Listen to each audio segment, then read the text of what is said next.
میں سمجھتا ہوں کہ یہ جدوجہد جو ہے یہ اور پھر فلسطینیوں کا جو خون ہے وہ رنگ لا کر رہے گا، ضرور رنگ لا کر رہے گا۔ اللہ بھی دیکھتا ہے کہ یہ ظلم اور بربریت جو ہے اس کے لیے انسانیت کیا کرتی ہے۔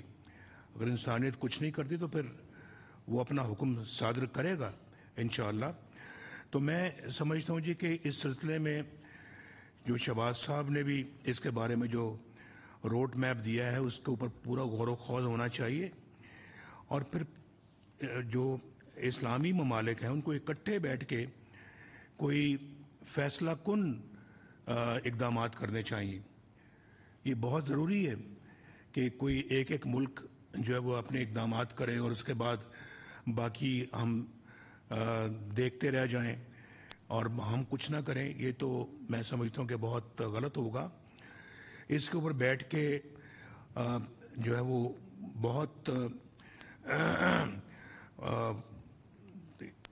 اچھی طرح سے غور و خوض کر کے اقدامات کا فیصلہ کیا جائے، اور اسلامی ممالک کے پاس ایک بہت بڑی قوت ہے۔ اس قوت کا استعمال اگر آج نہیں کریں گے تو پھر کب کریں گے؟